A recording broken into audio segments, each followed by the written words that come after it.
Good afternoon, everybody. My name's Julie Swan. I'm Director of Education and Training at the SRA. Hope you're enjoying our virtual conference this week, and welcome to this session on continuing competence, creating the best approach for your firm. We ran this session at our Compliance Officers Conference last week, and we'll shortly be showing you a recording from this. But at the end of the session, we'll all be here to take your questions. We really want this session to be interactive, so please get your questions in to us. It's really simple to ask a question. Just click on the link at the bottom of this broadcast and submit your question. You could be anonymous if you like, but we would, of course, prefer to know your name. But that's really up to you. The important thing is that you get your questions coming through. So we're now going to run the video. Just so you know, it lasts a little over 35 minutes, and then we'll be back to deal with your questions. So see you shortly. So good morning, everybody. Thank you so much for joining us this morning, particularly with all the transport difficulties. So I'm really pleased to say that we've got about 600 compliance officers with us, which, as I say, considering the problems that everybody has had in travelling today, is just fantastic. So a big shout out to you all for making the effort to get here today. Thank you. My name's Jane Malcolm. I'm the Executive Director of External and Corporate Affairs at the SRA. And I'm here this morning to chair an expert panel looking at continuing competence. So an area that is of really key interest to us all.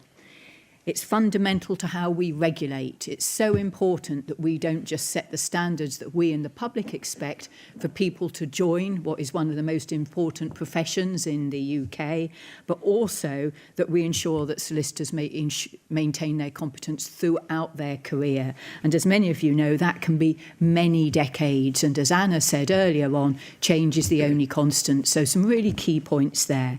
So what we're going to do this morning is we're going to give you a quick overview and reminder of how to meet our requirements, giving you an update on our recent work on competence and hearing from two very different firms about how they meet our competence requirements and their own requirements indeed.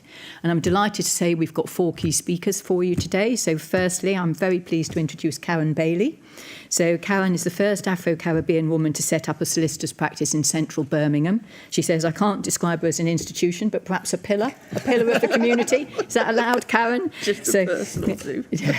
So Karen established the award-winning firm Bailey, Wright Co in 1996, specialising in education, employment and family law. And I'm hugely looking forward to hearing from you, Karen. Thank you. Also very pleased to introduce Sarah Hardy-Pickering, who is the Head of Learning and Development at Weightmans. And you've got a team of 9 business and IT trainers, I believe, Sarah, and qualified coaches. And Weightmans LLP, as many of you will know, has got about 1,450 staff based across offices in multiple cities, including right here in Birmingham, which is where you were last night, I think, but also over in Wales. We regulate in Wales as well, of course. We are a 2-nation regulator.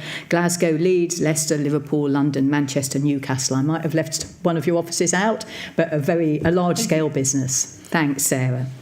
Then I'm delighted to introduce Julie Swan on my left here, who is our Director of Education and Training. Julie joined us in July 2022, so we've been keeping her very busy since then, as you can imagine. She leads our work on qualification standards and continuing competence. And prior to joining us, Julie was Executive Director of General Qualifications and Deputy Chief Regulator at Ofqual. So a huge amount of experience, again, over many decades, I think, Julie, in this area.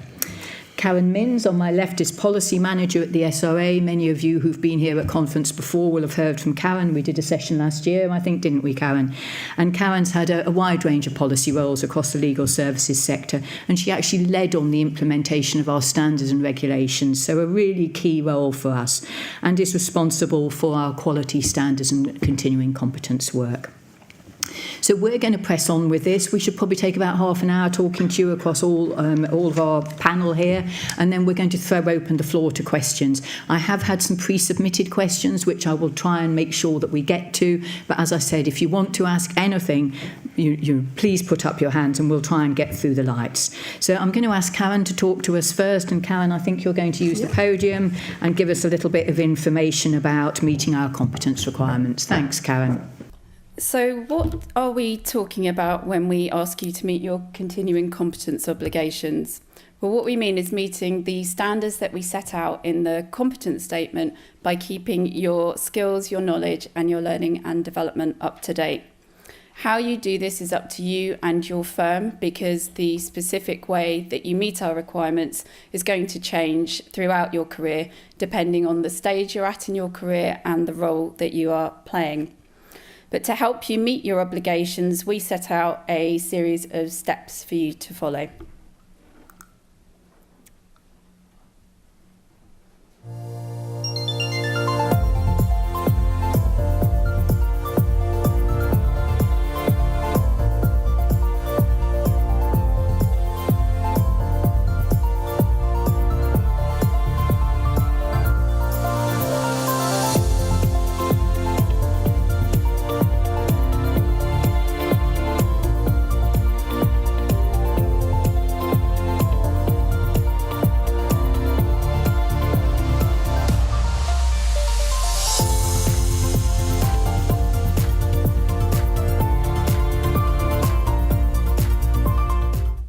There we go. Hopefully that music's woken everybody up.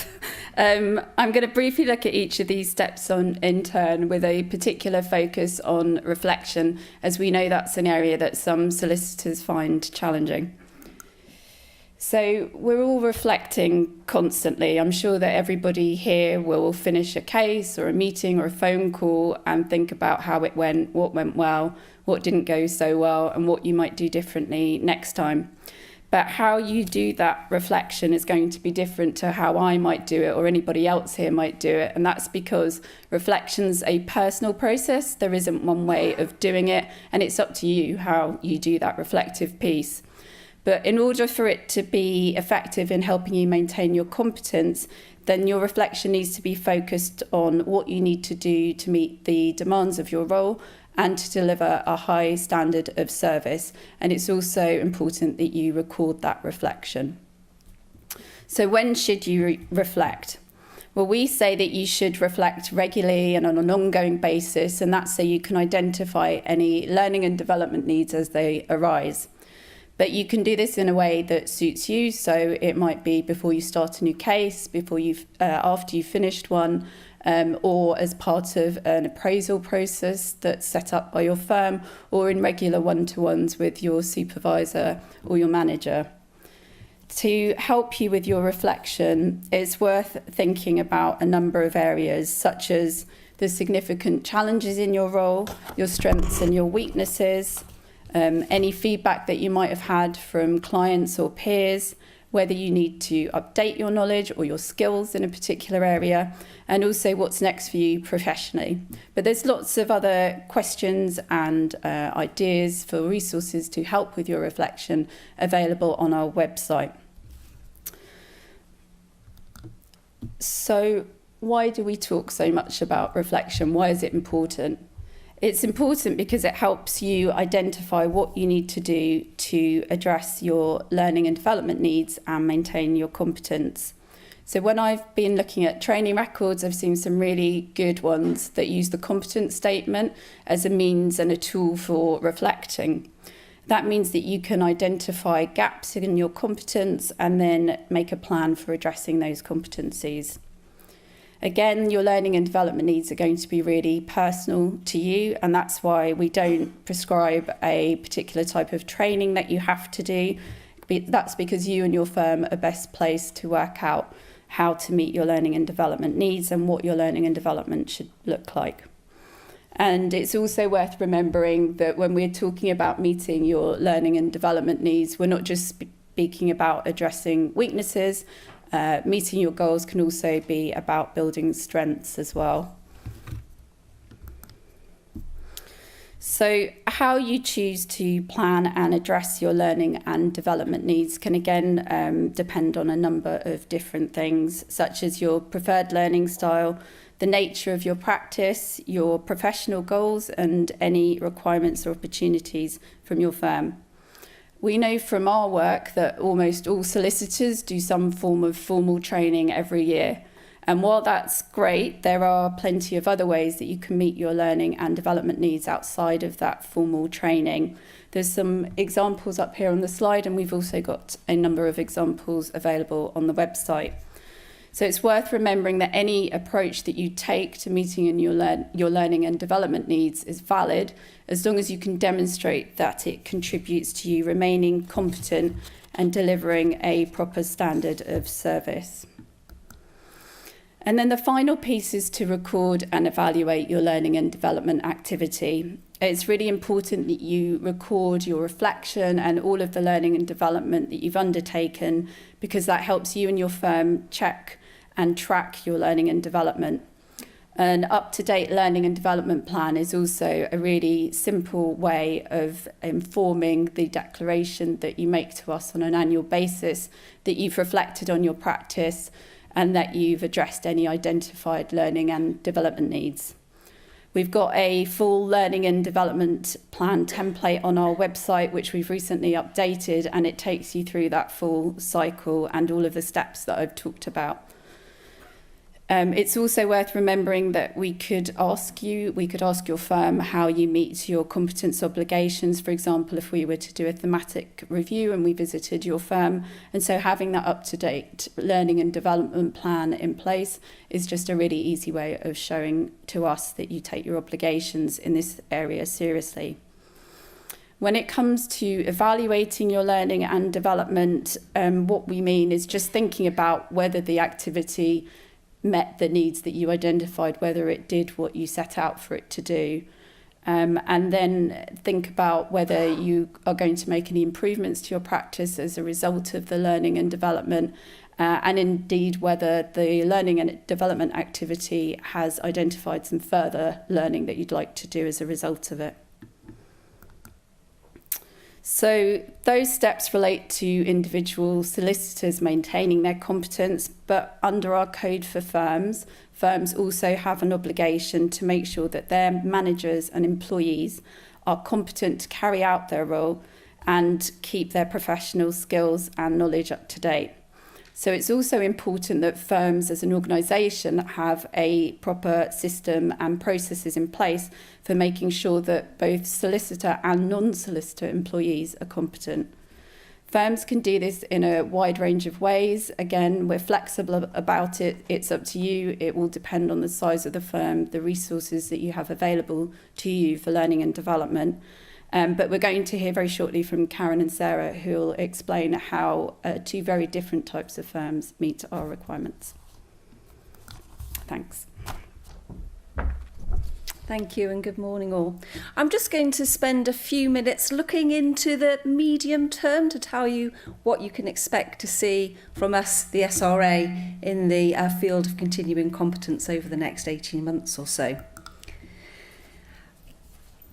Professional learning, ways of developing your skills, of course, changes. There are new trends, there are new ideas that come through, and there is no way that we are going to sit back and think our work in this space is done. Consumers' expectations will, of course, continue to expect that solicitors are not only competent at the point of qualification, but they continue to be competent.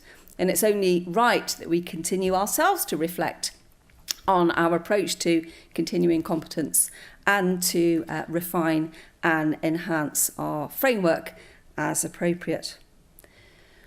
What we believe is that firms very much welcome the flexibility in the current framework to align training to business needs and models, and to take advantage of the freedoms and approaches to learning and development that our framework permits. We don't believe there's a clamour for more prescriptive rules in this space, but feel free to tell us otherwise when we get on to questions. There is a lot of interest in this area at the moment, and this is largely being fueled by a review that's been undertaken by our oversight regulator, the Legal Services Board. The LSB has set out for us, and indeed the other legal services regulators, a set of outcomes that it expects us to meet over the next 18 months.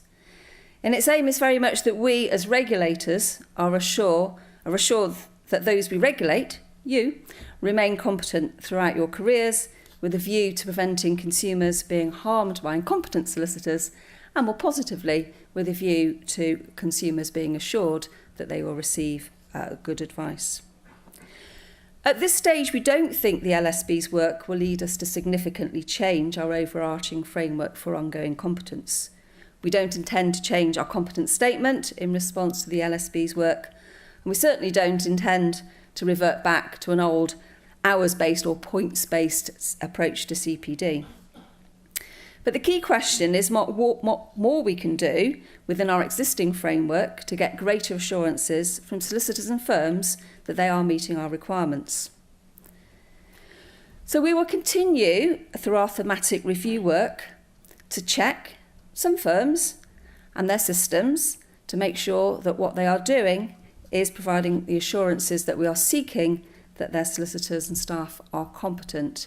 If you want to know more about our thematic work, there is a stand in the marketplace, and I would encourage you to go and chat with them.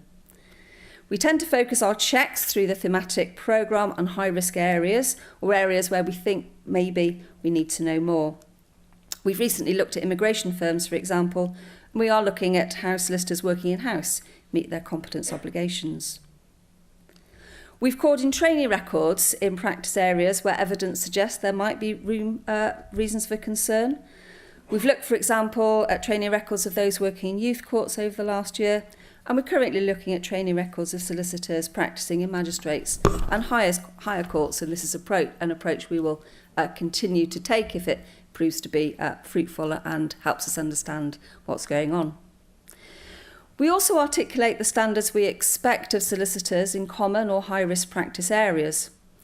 We've done this already for solicitors practising in the coroner's courts, and we will shortly be publishing the behaviours we expect of those working in the youth courts. This should help solicitors working in those areas to focus their learning and development, and also help clients to know what to expect. Finally, we're looking at making better use of the data that other organisations such as the Legal Services Ombudsman hold to see how this could help indicate issues with the firm's approach to training and development. Our intention will continue to be we will intend to continue to be targeted, proportionate in our response, and risk-based. And we really want to support you meeting our requirements rather than seek to catch you out. If we do change our approach, it will be in response to evidence that we find. We'll be responding to the LSB's policy expectations early in the new year, so watch this space for what we say. But as I say, in the meantime, expect us to be doing more of the same in terms of thematic reviews and calling in training records, encouraging you to comply through the provision of support and guidance. That's all I wanted to say, and I'm now going to hand over. So I'm sure there's quite a few of you that can remember those days when we used to have points for CPD, which was really nice and easy because all you needed to do was to get the number of points. And I remember going towards the end of the year to, say, a PI seminar, and then turning to someone and say, so what do you specialise in? And they go, conveyancing, because people would just go to whichever was the nearest seminar. So obviously a lot's changed since then. And what I found this helps me with is to develop a culture of learning. I try and have a culture of learning in my firm, which is very small. There's only 5 of us all together. And that way, I think that you can acknowledge it's easier for people to share what they've learned, and also where people make mistakes, instead of using it as something you can be afraid of, then it's something that you can use as an opportunity for greater learning, not to mention opportunities for training and potential courses. And one of the things that we have, the horror of COVID has brought one good thing in that now there are lots of webinars which make it much more convenient to access one particular form of learning, and also it's cheaper than it used to be in the olden days, as I now refer to them. So I start off with that culture, and you have the needs of your individual employees and yourself, and you've also got the needs of your business. So that goes into your business plan. You have your business plan, and then have your appraisals. As part of your appraisals, you're talking to your staff about where they want to be. and what training it is that they need to get there. So I do my yearly big appraisal is one way, and then we work on a training and development plan in that appraisal, as well as looking at the previous year's business training and development plan. And then in 6 months, we have a mini appraisal, which is just to see where we've got, because appraisals and plans are a bit like to-do lists, aren't they? So that if you can see your staff member or your business plan actually achieving things, then that makes you feel good. And it's also an opportunity of spotting when people haven't done what you'd agreed that they would be doing, and so assisting them where necessary or encouraging them to find that. There's also all sorts of things we do. One of the things that's a great thing to have, if you can and haven't got one already, is an apprentice, because a part of the legal apprenticeship, they go through all those competencies. They need to know all of that stuff for their outcomes. So with the culture thing, my apprentice frequently, particularly when she first started, used to come into the office and say, do you know you're supposed to be doing such and such, and we're supposed to be doing this? So we'd look, when they come up with an idea because of something that they've learned, you can then look at what difference that can make to the way you run the firm. And there's a couple of things that have come up that we've changed the way we operate as a result of our apprentice sharing with us things that she's learnt on the particular course. So we also have, if you go on, say like the sole practitioners group, if you go on membership meetings like those, you can count those as hours. When you do research, I noticed when I was brushing up on the what the SRA say we must do, it says you're not supposed to record things that you do every day, but you can quite often be doing research, and research does count because you're learning then, and you can use that as continuing education. And one of my favourite phrases to the other people who ask me stuff about law is look it up. And so while they're looking it up, then we all look it up, because that's what we like, which wastes a lot of time. But then we can share our answers or our understanding of the answers. And what you find is, if you have that kind of culture, not everything that you do is going to be written down, but there will be certain key aspects of things that you've learned, particularly things that you can include on that training and development programme. And in order to record what they do, they have a little booklet, and on the booklet you have what you've learned. There's a thing for the outcomes, what you've learned as a result of whatever training, whatever piece of work you've done. There's a very handy template that you can not necessarily use identically. I wouldn't use the whole thing that the SRA provide, but it's a useful way, a useful guide, because I just believe in keeping things as simple as possible, because we're too busy to have to do absolutely everything. So this kind of covers it. And that's where the culture comes in, because if people are keen to learn all the time, then it's going to be easier to make sure you get your continuing education points that way. Doing different things. Sometimes we enjoy going to meetings or sessions that have been held by other groups that might relate to the work we do, even though they're not necessarily strictly legal training courses. So, for example, I'm a trustee of a domestic abuse association. They have sponsors who will run training on various elements.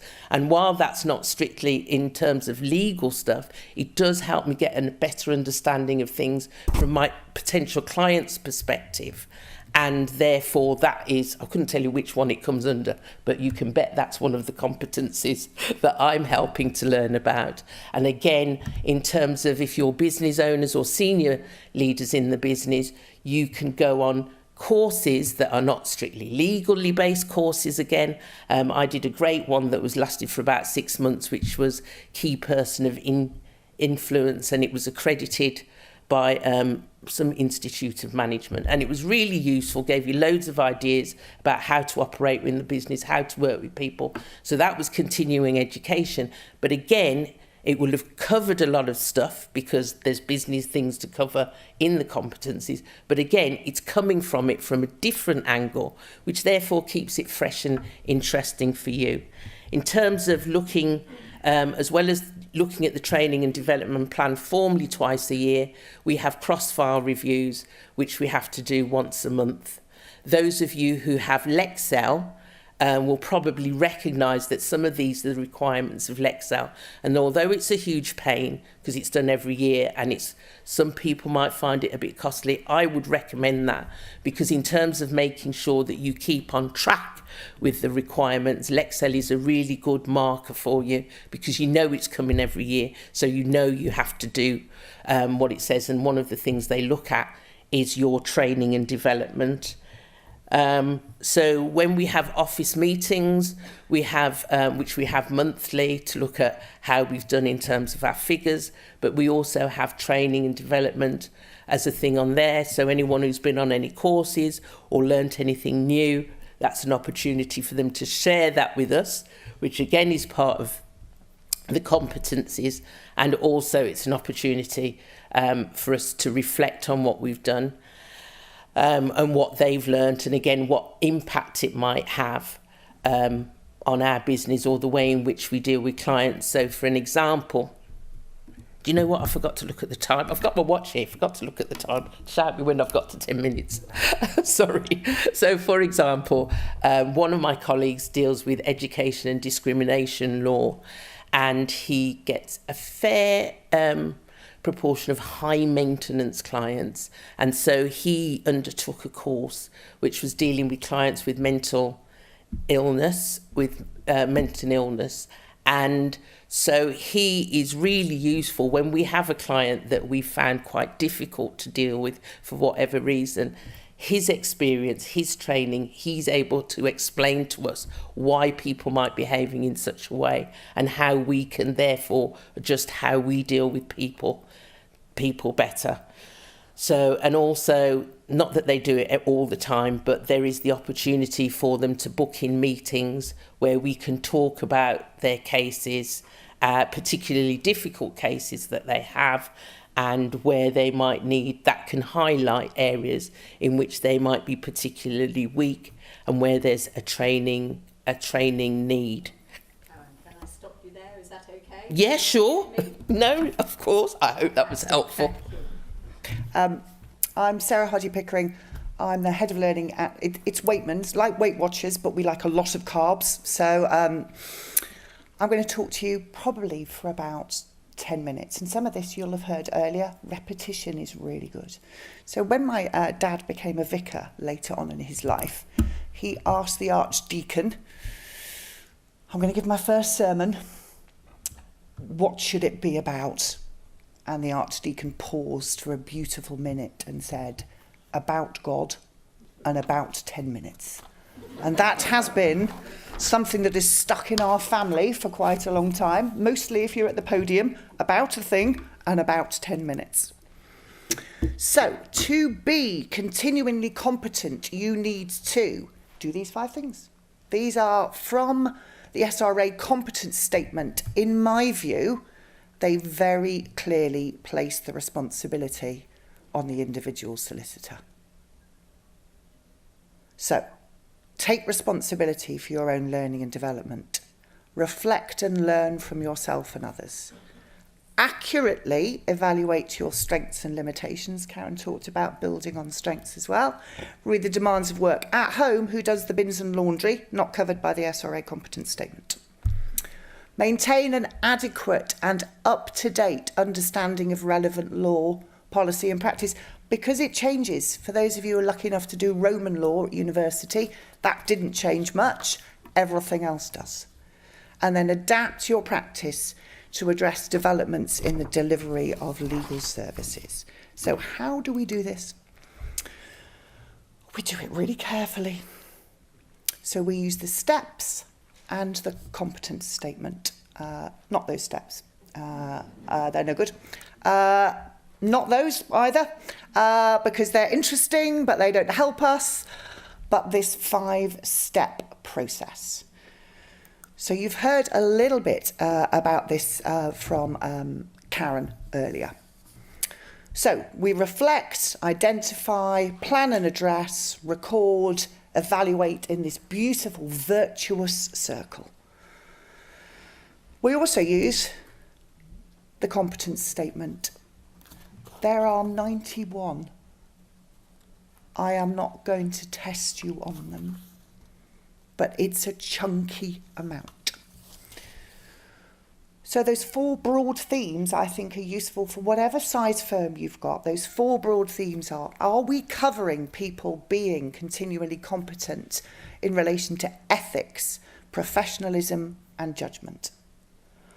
Are we ensuring people have got the technical legal practice and knowledge that they need for the area that they are working in? Are we ensuring that people have the skills to work with others? Because that's part of those competence statements. And then finally, that 4th broad theme, managing themselves and their own work. So we use those as our benchmark for how we are going to proceed. So we take steps, we take the competency statement, and then we design our training plan, our development offerings, our support around the steps, the statement themes, our flavour of the month. We have something, it's a bit like soup, but it's better than that. So we have a flavour of the month every month where we say, this month we're mostly thinking about sweet or whatever. So you get the first 2 steps right, and you design all of this, easy peasy, lemon squeezy, if you were wondering what the lemon was for. Although, as my daughter is known to say, difficult, lemon difficult. So, the rest is just logistics if you've got people in the habit of being able to reflect and identify. So my top tip, I don't know if it's a top tip, is you need a thumbs up, a fish and a shopping list for every developmental conversation. So the easiest way to get people to reflect on what they need and what they've learned and what's missing is to normalise those conversations. So they should be part of your one-to-ones, your appraisals, your supervision chats, your passing by the water cooler, what's gone well today, how's your day going? Doesn't matter how you start those conversations. So, as Karen said earlier, we want to discuss what's gone well and why. Why did it go well? What could have been better and why could it have been better? And then what will you do differently next time? So we use the thumbs up, the fish and the shopping list. So what's going well? Clearly, thumbs up. Okay, that's gone really well. That matter is closed. It's closed early. The other side caved. We settled. They were struck out. It's finally gone. We've been working on it for 4.5 years. What's gone well? Secondly, what is starting to get a little bit of out of date, smelly in the fridge, house guests for more than 3 days? What is starting to make you feel that something different needs doing here? And then finally, your shopping list. What will you do differently next time? What support do you need? And this literally is your shopping list. I need an X, a Y, and a Z. So, as with all shopping lists, obviously you've got to find out where you're going to go. So this identify bit, this is your shopping list of development needs. Who stocks this stuff? Where can I get it? I'm conscious that the size of firms represented in this room will be really different, and the resources that we have are really different from the resources that some of you have got. So you might have a learning management system or an intranet. You might not. You might have a training schedule, or you might want to use the SRA Learning and Development Plan or the PDP. You might have a fabulous learning and development team, or you might have one person who does that for half an hour a month because they're really busy for the rest of the time. You might have some management and talent programs that are run in-house, or you might want to, and Karen referred to this afterwards, that soft skills stuff counts under one of those broad themes of competencies. Really important. There's technical training, business skills training, external training and events. Find and read stuff. Oh, a book is underrated, isn't it? So once you've identified where that is, you've got to buy it or address it. So you can be as self-reflective as you like. Every day I finish off with 5 minutes of how glorious was I today in various different ways. But if you don't do something about it, you've stopped at that point. You have bought a postcard and you have written it, but you have not addressed it. You certainly haven't put a stamp on it, and you've probably brought it back with you. So at the time, almost immediately is the time to address it. So as I said, I know our resources vary. There is nothing more an L&D person loves than being bombarded with questions about what could you do for this or that in L&D. So find a friendly one. I'm not sure I fit into that category. Have a chat, swap some ideas. We are here to collaborate and share stuff. This is not a competition. It's about what can we do to meet those requirements that we have to meet. There are fabulous resources. Haven't paid me to say this, but there are fabulous resources on the SRA and the Law Society for you to have a look at. You don't have to reinvent the wheel. So this is something that we use to encourage people to be, I've called it a gift, but it might be something that you'd like to re-gift to somebody else who feels like they really need it. Okay, so after a training session or a coaching session, we will ask people to say, what was something in that session that was really thought-provoking for you and might make you do something or behave differently? What was something you found really useful, just that little nuggety bit? What was something that was actually didn't work for you and you would put it in the bin? And something in your bag, your takeaway, something you are definitely going to do differently. It's really easy to adapt. It's reflective. Take a photograph of it. Excuse me. So, now you've got to record it. If you don't record it, it is as if it never happened. Those flowers you haven't bought for your loved one never happened. So you have to record it. We are lawyers. Record it, write it down, save it, print it, save it again, stamp it, put it in a file, give it to someone to file. Put it somewhere, record it and address it electronically. So much better for the environment if you've got somewhere you can store. Excuse me, I'm going to have a hearty cough.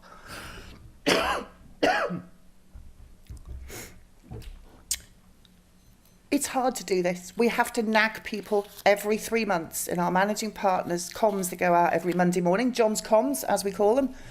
We have to say, if it wasn't on our LMS, you need to put it on your CPD record. It's your learning, it's your reflection, it's your responsibility, not mine.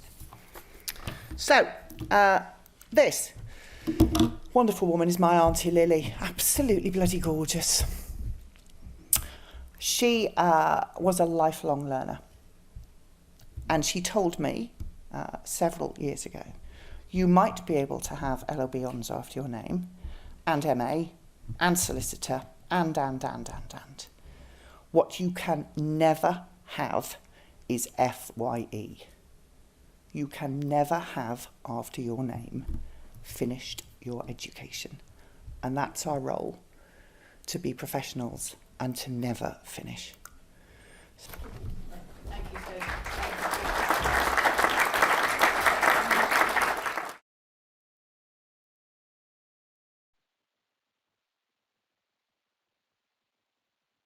So welcome back, everybody. I hope you found that video interesting and enjoyable. Just a reminder of who's on the panel then. Jane Malcolm, who you would have seen on the video, unfortunately isn't able to join us this afternoon. So myself, Julie Swan, will chair the remainder of the session. We had Karen Bailey, owner of Bailey, Wright Co. And Karen, I love both the fact that your firm is employing apprentices. I love even more that you're employing inquisitive, interested, challenging apprentices who are keeping you on your toes. And we've got Sarah Hardy-Pickering, Head of Learning and Development from Weightmans, like Weight Watchers. And, well, we will all remember Auntie Lily's words that we've never finished our education. Thank you for that. And Karen Minns, who's our Policy Manager and our expert on continuing competence here at SRA. Please, any more questions, do send them through. We've had a few, which I'm going to raise now and put them out to panel members. And the first one is hopefully a straightforward one. It's how long should we keep our CPD records for? I'm going to invite Karen M to take that question, please. Thanks, Julie. It's not as simple as someone might like, to be honest. Our guidance makes clear that solicitors need to keep a record of how they've maintained their competence, but we don't set a minimum or maximum requirement for retaining learning and development records. So really it's up to firms to decide about the data retention in light of the Data Protection Act, our guidance that we've issued on continuing competence, and any sort of systems and processes that you might have in place at the firm. It is worth remembering, though, that it is possible that we might have concerns about an issue that could have occurred and be older than 6 years. So it might just be worth bearing that in mind when thinking about how long to retain a competence record for. Thank you, Karen, and thank you for that question. A question which in some ways could be related. It's about the requirements for locums. First of all, are they also required to keep themselves competent? And a suggestion that a locum might find it useful to be able to take their records to show to a potential employer. But I guess the same could apply in terms of the benefits of having those records to hand to show to any employer, whether a locum or not. But Karen, could you perhaps pick that one up too, please? Yeah, sure. So that's a really good question. It's worth remembering that under the obligation to maintain your competence is set out in the Code of Conduct for Solicitors. So if you're a solicitor and you are authorised by us as such, then you are bound by the code. And that means that you do need to keep your competence up to date and that you still need to make that declaration to us at PCRE that you have done that. And the fact that firms also have that obligation to make sure that the service that they provide to their clients is competent. So it would be perfectly reasonable for a firm that you might be working for to ask you about how you keep your learning and development up to date, how you make sure your competence. So having a record that you keep yourself would be a really, really good idea and useful for prospective employers. Thanks, Karen. Question that's just come through from somebody who's struggling to get their staff to record their learning. What can they do? Wonder, Karen B, Sarah, do you have any suggestions for somebody who's getting their staff to record their learning? I don't know if you've got the possibility of a time recording code for that, because if you're capturing that time, that's a really good habit to get into it to the end of the day, if there's that possibility of at least noting down how many minutes or units were spent on it. We have an electronic system in our people management system that has a screen where people are encouraged to add. It is a struggle, to be honest, if people are recording it 2 or 3 weeks or months later, so that it's the instant thing. The other possibility, I think, is that you suggest to staff that they do just make a note in your case management system, and there's a way of then retrieving that so that you can capture and hold it in one place, which is obviously easier for the person who is monitoring the continuing competence. Thanks, Sarah. Karen, is there anything you'd like to add to that, to how to get staff to record their training?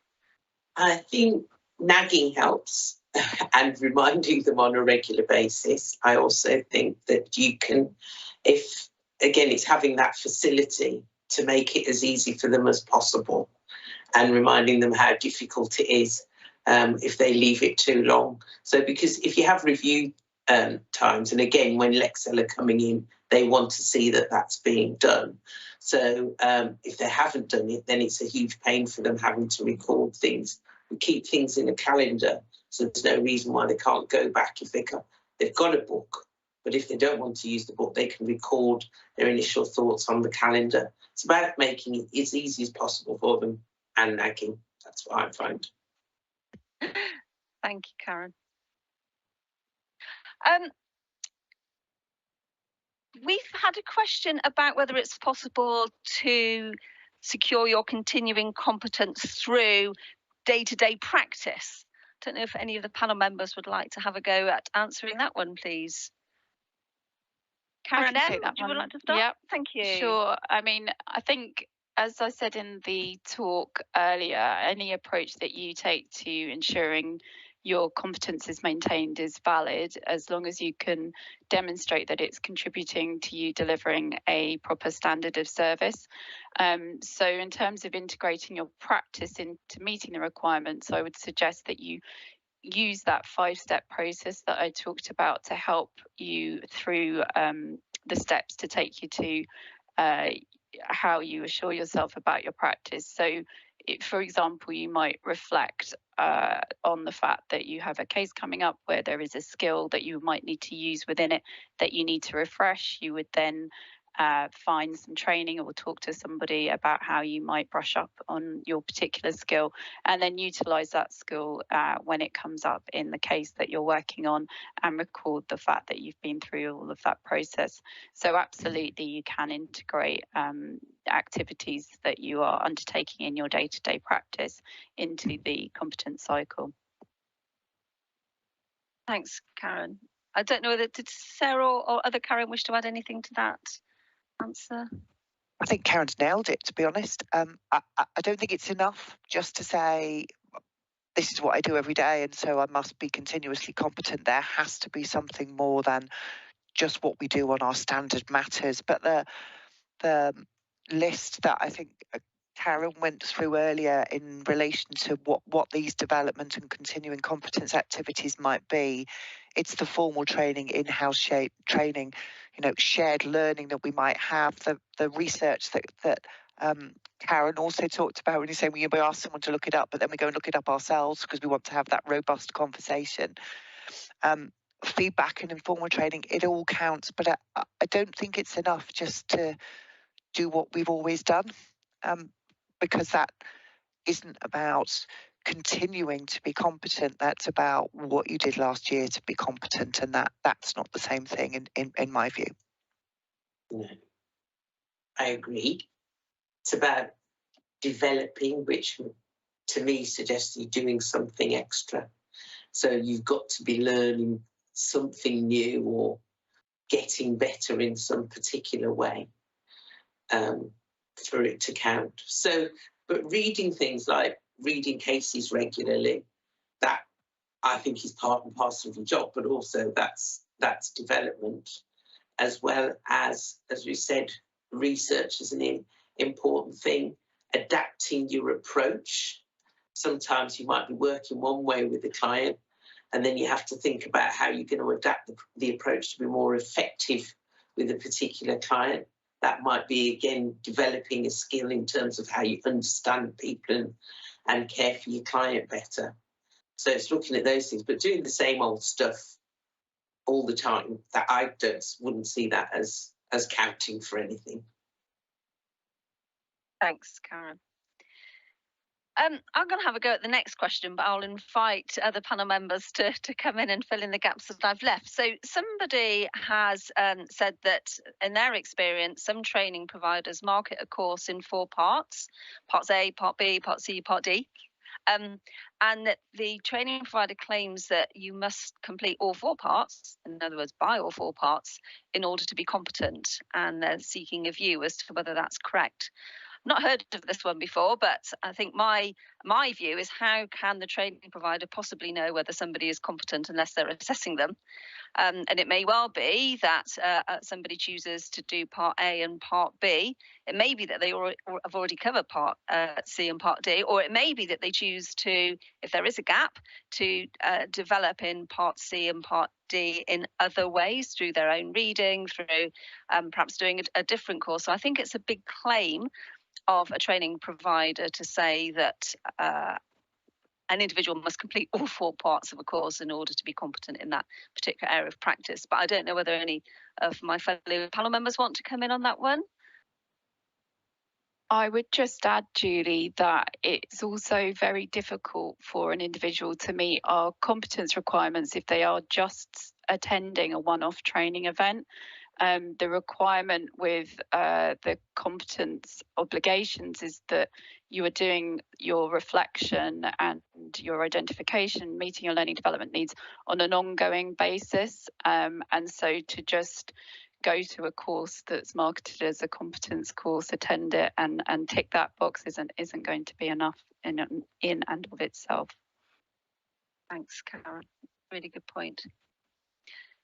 So the next question is from somebody who's worried about how they find good quality training. And the question is wondering whether anybody's got any tips, any advice on how to discover good quality providers. Certainly at the SRA, we're not going to be naming any providers, good or bad. So I think it's general tips on how to identify providers that can be trusted, that offer good quality provision.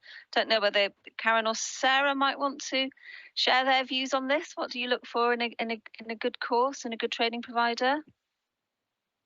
Well, certainly for us, if we're looking at sending someone on an external course or we want to bring an external provider in, we'd have a relatively robust series of interviews with them. We'd want to know what the learning outcomes were going to be, how sticky that training was going to be. I'm a big fan of asking for a freebie. I think if I'm going to send someone on a relatively expensive course, I would like to see what it looks like. I'd like to see either a bit of a video recording of it, or if possible for a delegate to be able to attend part of that course and then come back and assess. There's a lot of stuff out there, and inevitably it varies in quality, because when you are buying off the shelf, it's a bit one size. One size doesn't necessarily fit all, but I appreciate we haven't all got the resources for something that is tailored or even made bespoke to us. So I want to see their feedback as well. What have other delegates said, and not just a couple of sentences about this course changed my life. Very little changes your life in relation to a course about continuing competence. It might be the most epiphanic moment you've ever had, but you might forget it the next day. So I'd want to see some testimonials. I'd want to speak to some other people who'd sent somebody on that course. I'd want to have a little bit of a try and a buy. And I'd want to be fairly robust as well about how they, as I say, how they see that stickiness of the training, which is the thing that is quite hard to achieve. Does it stay in your head? Is it memorable? Has it changed some of your behaviours? Good advice there. Thanks, Sarah. Karen, anything you'd like to add from your firm's perspective? Oh, well, because we're small, I can't imagine many training providers are going to want to come to us for the interview. But we have certain key people that we use because of the nature of the work that we have, really. So we can quite often identify what information we need, and then we'll have a look at the course advertising to see if it provides it. So we tend to go with barristers' chambers quite often, and we've used them regularly. So for me, doing children law, I know that St Ives chambers, and there are other chambers that do this thing as well. They'll provide a whole day conference, and you know that you're going to get a case law update, you're going to learn about particular aspects of the law, and they're going to bring in an expert to advise you as to their area of expertise. So you know what the broad outline is. And every year, so far, it's been interesting and useful, and I've been to honour the courses like that, a good day of immersing yourself in something. So it is about looking, and again, I mentioned webinars, so, it's about finding ones that are done. I like the ones that are done by people who I know have experience in undertaking the work, and so can provide me with the information that I feel I need, rather than bespoke training providers, even though they might bring in experts. I like people who do it all the time. And because barristers are so hungry for solicitors' work, they tend to make the effort to do a good job. Thank you. And as Karen said, other chambers are available. Thank you. Karen M, I'm going to put this one your way. There's some questions about whose responsibility it is to record their training, and if it was found that training records weren't quite up to scratch, would that be the responsibility, albeit that perhaps the training had been done, the competence had been maintained, would that be the responsibility or the failing of the solicitor or the firm for whom the solicitor works? Yeah, sure. So there is an obligation on the solicitor to make sure that they've maintained their competence, and ultimately they are responsible for making a declaration to us that they've reflected on their practice and taken steps to address any identified learning and development needs. So it is going to be very important that the solicitor does take responsibility for their own learning and development records. Saying that though, that does not remove the obligation for firms to make sure that their staff are competent as well, and that they've got systems and processes in place for making sure that everybody working for them is maintaining their competence. So I would say that really, it doesn't sit with one or the other. It's both parties. And certainly if we were to have any concerns about the competence of solicitors within a firm, so for example, if we had a number of reports about a couple of solicitors or employees of a firm, then we would want to know what systems the firm has in place for maintaining the competence and meeting those requirements. Thanks, Karen. And we're getting a couple more questions about if the SRA came looking, how far back into records might we delve? Are you able to pick that one up, please, as well? Yeah, sure. So I've got to say, it depends, and it's similar to the question that we were asked earlier. It's going to be up to firms to make a bit of a judgment call about how long they wish to keep competence records for, and that will depend on data protection law, but also on the extent to which they think it's necessary for being confident about the competence of their staff. It's also going to depend on things like HR requirements, records for people that might no longer be working for you, for example. So really, it's for firms to decide on what might be appropriate. But we can ask to look at training records that might go a little bit further back, because it might be that an issue with the competence of solicitor may not emerge immediately. It might take some years for a issue to materialise in a particular case. Thanks for that, Karen. We've had a question from a firm that practices in immigration law. Immigration law is ever changing. Fee earners must constantly keep up to date with changes.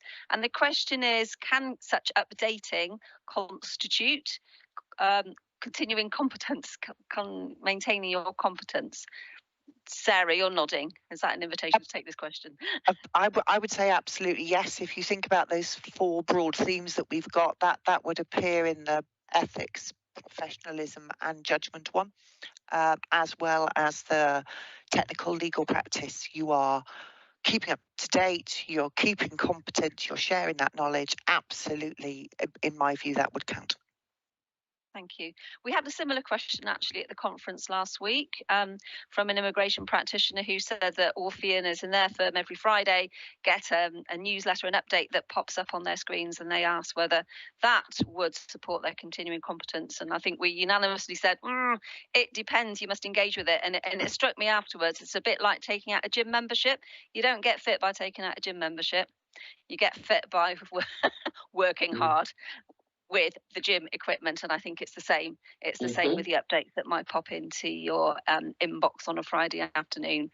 Popping up won't solve anything. Engaging with them might well. Right, I'm looking to see if we've got any other questions. Standard.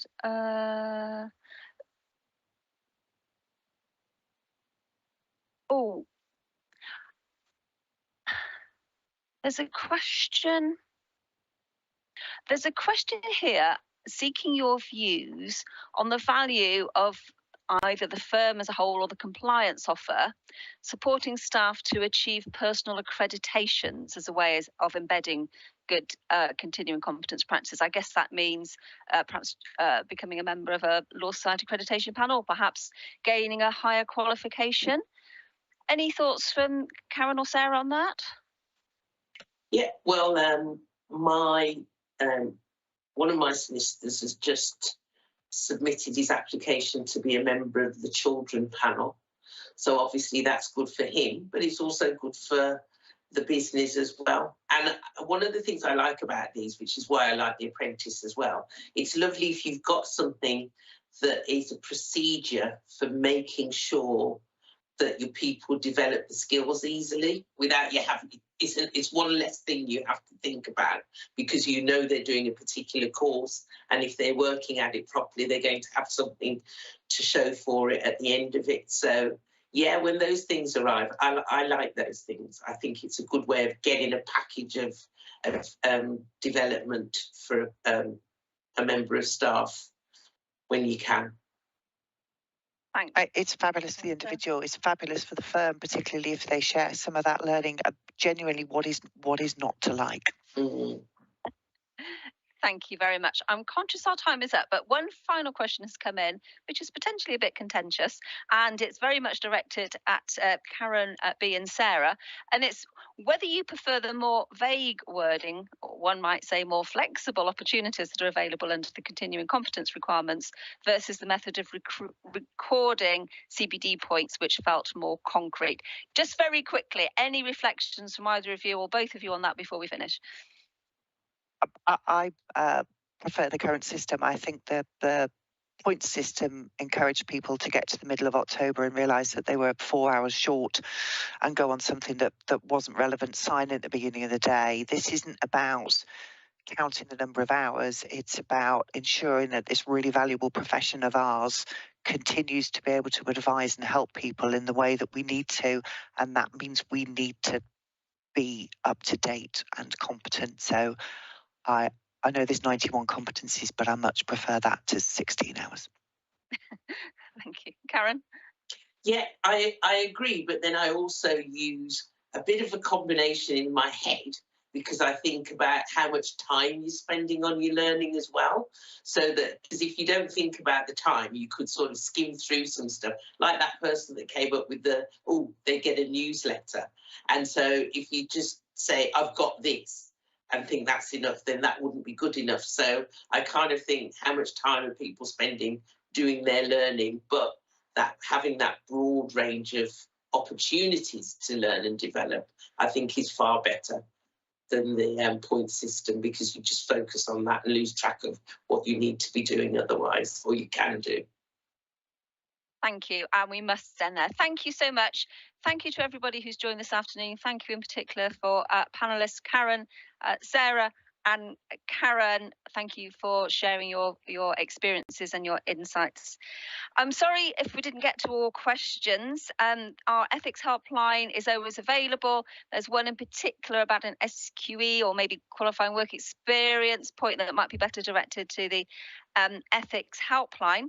We hope you found this a useful session, but there is a feedback form, always open to ideas for improvement, so please do take advantage and tell us what you thought. There are further sessions available as part of our virtual compliance officers conference this week.